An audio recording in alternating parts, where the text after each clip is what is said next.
नमस्कार. श्रीपाद राजन शरणम प्रपद्ये.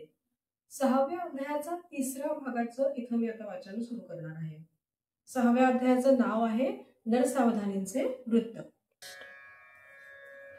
श्रीपादांच्या जन्मतिथीस म्हणजे वाढदिवसाच्या दिवशी राजशर्मा पत्नीसह श्रीपादांना घेऊन बाळाचे आजोबा श्री बापन्नारे यांच्याकडे आले. ज्या वेळी बापन्नारे श्रीपादांच्या चरणावरील शुभचिन्हे पाहण्याचा प्रयत्न केला त्यावेळी त्यांना कोटी कोटी सूर्याच्या तेजस्वितेचा अनुभव येईल व ती शुभचिन्हे त्या तीव्र प्रकाशात दिसत नसत. याचे त्यांना राहून राहून आश्चर्य वाटे.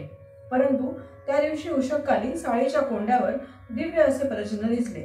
त्यांनी आपली कन्या सुमतीस विचारले, बाळ, या कोंड्यावरून कोण गेले? तुमचा लाडका नातूच येथून गेला. आणखी कोण बाबा? सुमतीने उत्तर दिले. ते पदचिन्ह 16 वर्षीय कुमाराच्या पदचिन्हासारखे होते. आजोबांनी श्रीपादांना आपल्या मांडीवर घेतले आणि त्याच्या चरणकमलांचे ते निरीक्षण करू लागले. यावेळी त्यांना दिव्य प्रकाश न दिसता मीच साक्षात दत्तात्रेयांचा अवतार आहे असे सूचित करणारा सुस्पष्ट अशा चिन्हांचे दर्शन झाले. त्या दिव्य चरणांचे बापन्नाऱ्यांनी कौतुकाने चुंबन घेतले. हा बालक श्री दत्तात्रेयांचा अवतार असल्याचा त्यांचा निर्धार दृढ झाला. त्याच वेळी त्यांच्या मुखातून श्री दत्ताच्या स्तुतीपर पद आपोआप निघाले. त्या दिव्य चरणांच्या दर्शनाने बापन्नाऱ्यांच्या अंगी अष्टभाव सिद्ध झाले. त्यांच्या डोळ्यातून आनंदाश्रू वाहू लागले. ते श्रीपादांच्या गालावर ओघळले आणि मोत्यांच्या बिंदूसारखे चमकत होते. आजोबांनी आपल्या उपरण्याने हळुवारपणे श्रीपादांच्या गालावरील ते थेंब पुसले. यावेळी श्रीपाद म्हणाले, आजोबा, तुम्ही सौरमंडलातून शक्तिपात करून ती शक्ती श्री शैल्यस्थित श्री मल्लिकार्जुन शिवलिंगात आकर्षित केली होती.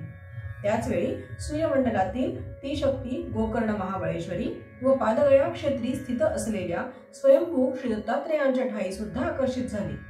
गोकर्ण महाबळेश्वर क्षेत्रास अधिक शक्ती संपन्न करण्याचा माझा संकल्प आहे.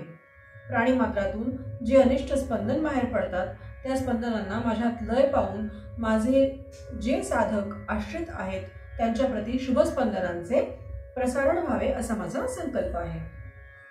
गोकर्ण महाबळेश्वर हे परमेश्वराचे आत्मलिंग आहे. त्याच्या केवळ दर्शनाने मुक्ती साध्य होते.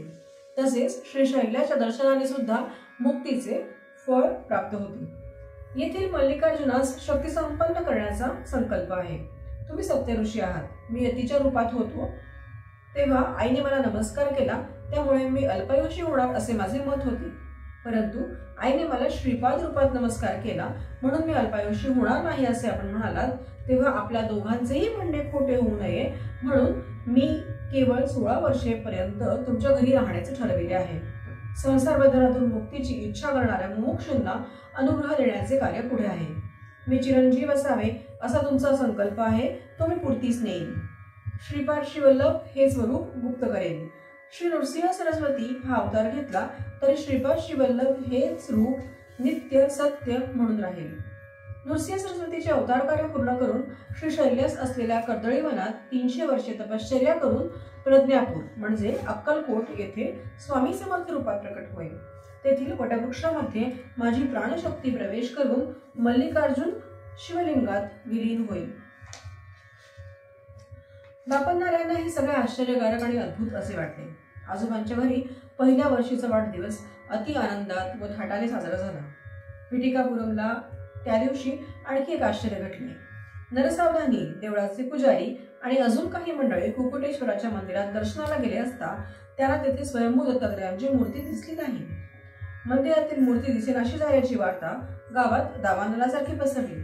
नरसावधानींच्या विरुद्ध असलेला एक तांत्रिक मूर्ती अदृश्य होण्याचे कारण नरसावधानीच आहेत असे मोठ्या दावादावाने म्हणू लागला. नरसावधानी शूद्र विद्येचे उपासक आहेत, त्यांनीच मूर्ती अदृश्य केली असा प्रचार गावात करण्यास त्याने सुरुवात केली. पिटिकापुरमच्या ब्राह्मणांनी नरसावधानींच्या घराची झडती घेण्याचे ठरवले. ते ब्राह्मण श्री बापन्नाऱ्यांना भेटले व झालेला प्रकार सांगितला. तेव्हा बापन्नाऱ्या त्या ब्राह्मणास म्हणाले, सत्य प्रत्ययच येईपर्यंत मौन राहावे. योग्य वेळी या प्रश्नाचे समाधान होईल. नरसावधानींच्या घराची झडती घेऊन संशयित स्थळी खोदकाम केल्यावर तेथे मानव कपाल व क्षुद्र विद्येस उपयोगी पडणाऱ्या काही वस्तू सापडल्या. परंतु श्री दत्तात्रेयांची मूर्ती मात्र मिळाली नाही. श्री नरसावधानींच्या मूर्तीच्या चोरीपासून आरोपापासून मुक्त झाले. परंतु ते क्षुद्र विद्येचे उपासक असल्याचे सिद्ध झाले. दिवसेंदिवस त्यांची प्रकृती क्षीण होत होती. त्यांच्याकडे एक वांस गाय होती. तिला बैलाप्रमाणे शेतीच्या कामासाठी वापरीत व वेळेवर दाणा पाणी सुद्धा देत नसत। एके दिवशी नरसावधानींच्या विरुद्ध असलेल्या तांत्रिकाने त्या गायीच्या शरीरात क्षुद्र शक्तीचे आवाहन केले। त्यामुळे त्या गायीने खुंटाचे बंधन तोडून टाकून ती घरात शिरली आणि घरच्या लोकांना शिंगाने मारू लागली। नरसावधानींनी अतिप्रेमाने लावलेला राजगिराच्या भाजीचा मळा तिने उद्ध्वस्त केला। त्या गायीच्या जवळ जाऊन तिला दोरीने बांधणे कोणासच शक्य झाले नाही। त्याच दिवशी नरसावधानींच्या घरी त्यांच्या आईचे श्राद्ध होते। श्राद्धाचा संपूर्ण स्वयंपाक झाला होता। श्राद्धाच्या ब्राह्मणांचे भोजन झाले होते। घरच्या मंडळींचे मात्र अजून जेवण झाले नव्हते। त्या गायीने सारे अन्न आणि वडे खाऊन टाकले। याच वेळी बालक श्रीपाद प्रभू आपल्या वडिलांना नरसावधानींच्या घरी घेऊन जाण्याचा हट्ट करू लागले। श्री राजेश शर्मा त्यांना घेऊन नरसावधानींच्या घरासमोर जाऊन उभे राहिले। तेवढ्यात ती गाय नरसावधानींच्या घरातून बाहेर आली।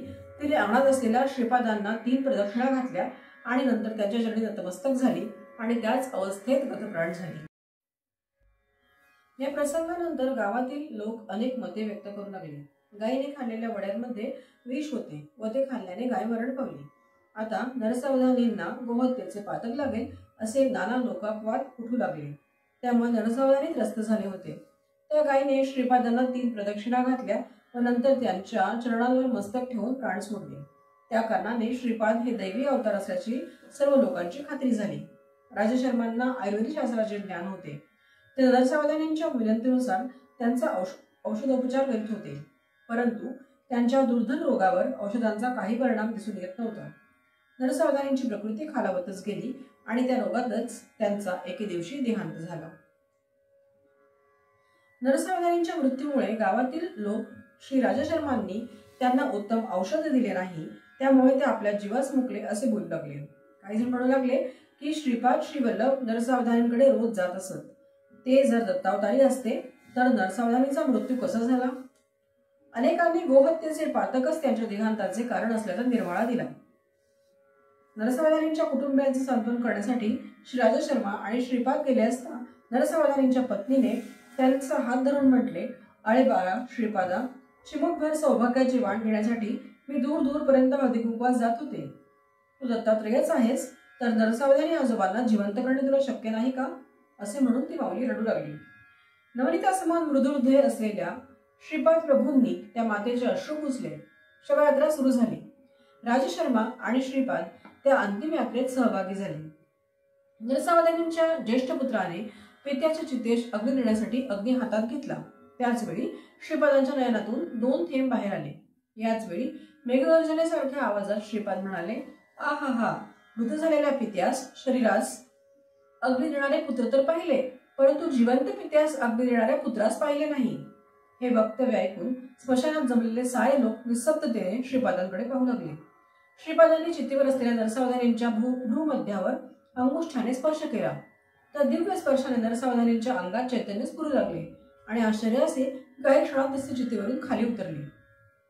त्यांनी श्रीपाद प्रभूंना साष्टांग नमस्कार केला। नंतर ते सर्व लोकांबरोबर घरी परतले। त्यांना सजीव असलेले पाहून त्यांच्या पत्नीस अत्यंत आनंद झाला।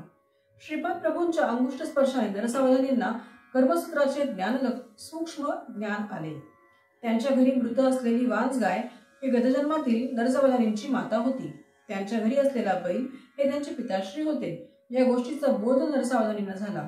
मरते समयी त्या गायीने श्रीपाद प्रभूंना आपले दूध त्यांनी प्यावे अशी विनंती केली होती। पुढच्या जन्मी जेव्हा म्हैस म्हणून ती जन्माला येईल त्यावेळी श्रीपाद प्रभू श्री नृसिंह सरस्वती अवतारात तिचे दुग्धपान करील। हे श्रीपादांनी गायीस दिलेले वचन नरसावधानींना कळले। ज्या तांत्रिकाने नरसावधानींवर प्रयोग केला होता त्याचा मृत्यू लवकरच होणार असून पुढच्या जन्मी तो ब्रह्मराक्षसाच्या योनीत जन्म घेणार असून त्याच्यावर यतिरूपात असलेल्या श्रीपादांचा अनुग्रह होईल असे सूक्ष्म लोकातील विषय नरसावधानींना श्रीपादांच्या कृपाप्रसादाने ज्ञात झाले। त्यांना स्वतःच्या पुढील जन्माची माहिती सुद्धा कळली। पुढील जन्मात त्यांच्या घरी यतिरूपाने श्रीपाद प्रभू येऊन त्यांच्याकडून राजगिराच्या भाजीची भिक्षा स्वीकारून राजगिराचे पीक स्वहस्ते नष्ट करून त्याच्या मुळाशी असलेल्या सोन्याच्या नाण्यांनी भरलेला हंडा त्यांना देतील ही भविष्यवार्ता नरसावधानींना श्रीपादांच्या अंगुली स्पर्शाने कळली होती। श्रीपादांचा चेहरा अतिशय सात्विक, सुंदर आणि दैदिप्यमान असा होता। त्यांची तुलनाच होऊ शकत नाही। श्रीपाद प्रभूंनी नरसावधानी आणि त्यांच्या पत्नीस केलेला उपदेश, त्यांचा अनुग्रह केलेली विधाने मी तुला उद्या सांगेन। आता आपण त्यांचे स्मरण करीत भजनात रंगून जाऊया. ज्या ठिकाणी त्यांचे नामस्मरण भजन कीर्तन होते त्या ठिकाणी श्रीपाद प्रभू सूक्ष्म रूपाने संचरण करीत असतात. हे अक्षर सत्य आहे. तिरुमलदासासारख्या भक्तांच्या सतसंगतीने आनंदाने आम्ही पुलकित झालो. श्रीपाद श्रीवल्लभांचा जय जयकार. श्रीपाद राजम शरणं प्रपद्ये.